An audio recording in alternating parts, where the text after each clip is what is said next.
We believe this is a massive, massive opportunity that we have here today to talk about Equatorial Guinea. I have to thank the organizers. This is a country that is thirsty. We are so thirsty to start engaging companies and to start engaging our fellow countries, the countries that has been experiencing mining for some time now. So I have to stress, and I did that yesterday, that this is Equatorial Guinea.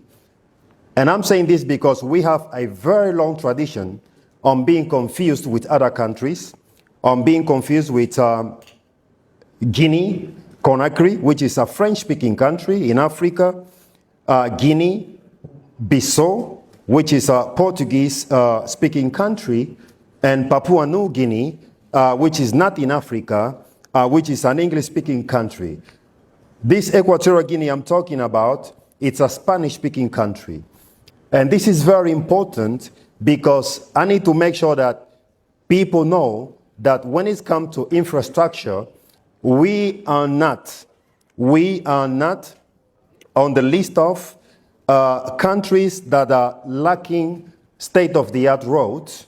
We have the infrastructure, we have state-of-the-art ports, state-of-the-art airports, because we've been for some time now an oil and gas country. And most of the investments in the oil and gas revenues has been invested in all these infrastructures. Today, we are absolutely determined to be very competitive more than yesterday. We have just approved the new hydrocarbon law. This hydrocarbon law was a result of collaborations from the different IOCs operating in the country, from the Ministry of Finance, and collaboration of the Ministry of Hydrocarbons and Mining Development, which I have the honor to be the minister. The corporate tax has been able to move from 35% to 25%, the dividend tax from 25% to 10%, the withholding tax from 6.25 to 3% for residents, from 15% to 10% for non-residents. We have countless tax incentives on the law. We have a lot of credit taxes, and there is even allowances for negotiation of the different type of taxes. And this is an experience that we are going through now with some American companies that are in the oil and gas sector.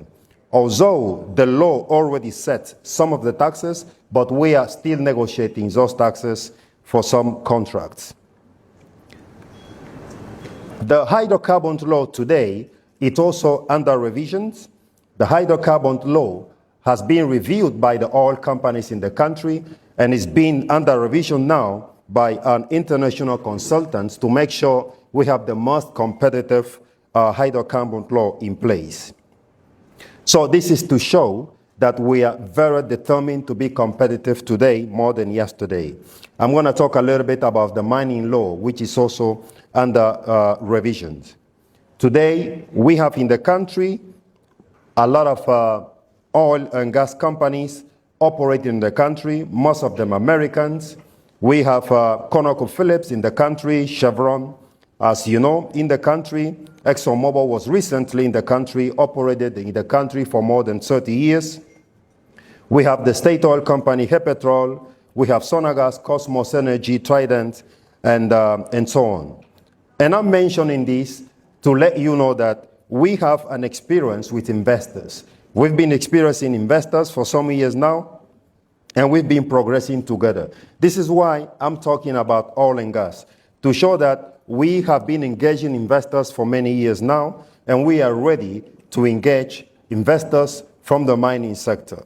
So this is time for diversifications. We are resilient to focus now into the mining sector. Regarding to our mineralogical potential, out of a list of minerals, let me mention only 11 minerals: manganese, copper, nickel, niobium and tantalum, rare earth minerals, cobalt, lanthanum, lithium, zinc, platinum, yttrium are one of the potentials that we have in the country. I hope that some of the companies that are here today approaches us to talk about the long list of opportunities that we have in the country. What is the data that is available? I was talking yesterday about having challenges when it comes to the data. The different panels that we had yesterday talked a lot about data as one of the key elements for a successful process to develop the mining in a country.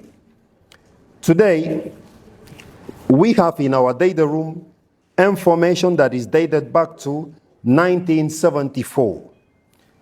In 1974, we did the first geological and mineralogical research. We did further research in 81 to 83, in 85, in 1998.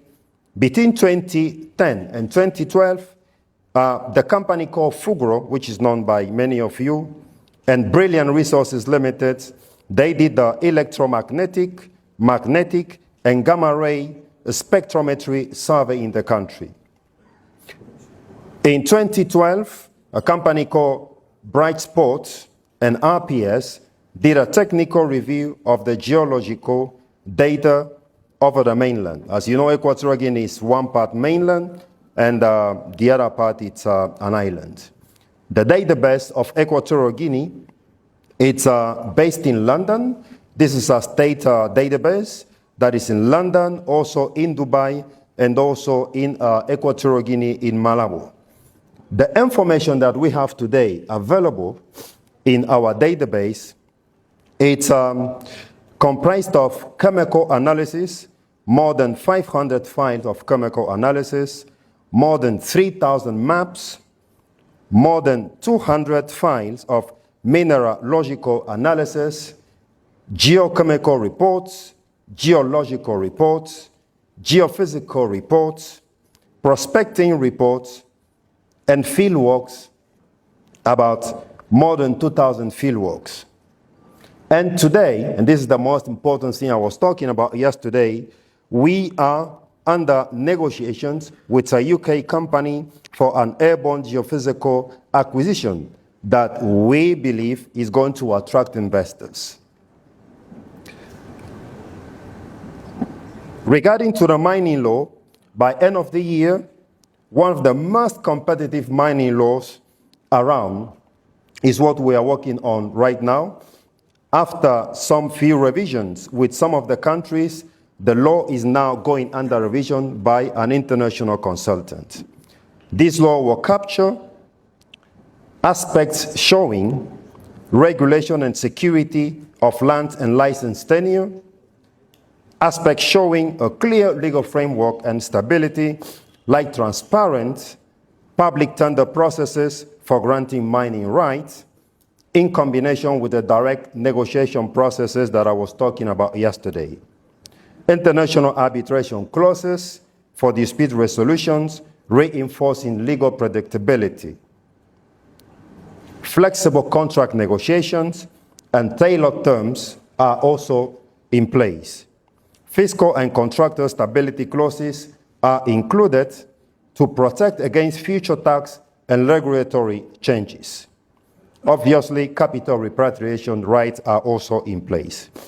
We are going to include aspects showing promotion of environmentally responsible practices, like mandatory environment impact assessments before operation starts, alignment with international safety and environmental standards. We are also going to include aspects showing efficiency, like one-stop shops to simplify licenses and reduce bureaucracy, promotion and digitalizations to improve transparency and process efficiency, and an establishment of a special economic zone. We are here to attract investments. As I said before, we are very thirsty to start engagements. We are here to make friends. We want to have the best collaborations and experiences possible to improve the living standards of our people that we are at the end of the day working for. Thank you very much.